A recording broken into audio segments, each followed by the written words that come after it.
15 मार्च 2024च्या शासन निर्णयाचा विरोध करण्यासाठी हर घर पाटी प्रहार शिक्षण संघटनेचा उपक्रम।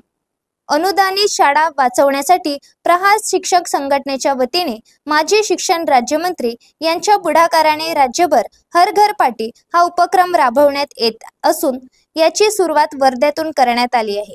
या उपक्रमाच्या माध्यमातून शिक्षकांनी आपल्या घरातील दर्शनी भागावर 15 मार्च 2024चा शासन निर्णय रद्द करण्याच्या मागणीपाठी लावण्यात आली आहे। शासनाने तत्काळ हा शासन निर्णय रद्द करावा, अन्यथा प्रहार शिक्षक संघटना आणखी तीव्र स्वरूपाचे आंदोलन करेल, असे अजय भोयर, नागपूर विभागीय अध्यक्ष प्रहार शिक्षक संघटना यांनी बोलताना सांगितले। राज्यामध्ये प्रहार शिक्षक संघटनेच्या वतीने बच्चूभाऊ कडू यांच्या पुढाकाराने हर घर पाटी हा उपक्रम राज्यामध्ये सुरू केलेला आहे आणि त्याची सुरुवात या आपल्या पावनभूमीतून वर्धेतून आपण करतो आहे। पाटी म्हणजे शिक्षण शाळा।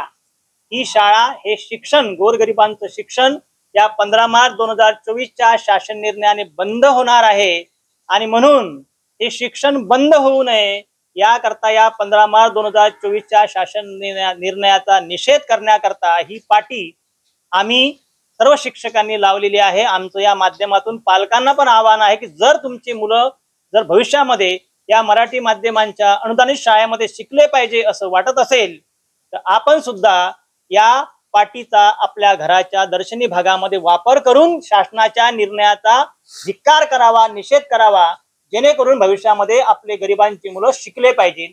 याकरता आमचा हा उपक्रम आहे हर घर पाटी। त्यामुळे शासनाने अल्पावधीचा तात्काळ या शासन निर्णयाला रद्द न केल्यास प्रहार शिक्षक संघटनेच्या वतीने अधिक उग्र आंदोलन करण्यात येईल, जेणेकरून भविष्यामध्ये गरिबांची मुलं शिकले पाहिजे। शिक्षण हे विकत घेण्याचा प्रयत्न, शिक्षणावरचा खर्च संपवण्याचा प्रयत्न शासनकर्ते करत आहे। फक्त फुले शाहू आंबेडकरांचं नाव घेत आहे, पण त्यांच्या विचारांची पायमल्ली मात्र हे शासनकर्ते करत आहे। या डॉक्टर बाबासाहेबांनी, या राजे शाहू महाराजांनी आणि फुलेंनी ज्या शाळा काढल्या, आपलं जीवन खर्ची घातलं, गरिबांकरता शिक्षण साधन उपलब्ध करून दिलं, त्यांच्या विचाराची पायमल्ली करून हे शिक्षण बंद करण्याचा प्रयत्न या 15 मार्च 2024च्या शासन निर्णयाच्या माध्यमातून शासन करत आहे आणि तात्काळ हा GR हा शासन निर्णय मागे न घेतल्यास प्रहार शिक्षक संघटनेच्या वतीने अधिक उग्र आंदोलन करण्यात येईल, अशी आपणास या माध्यमातून विनंती करतो।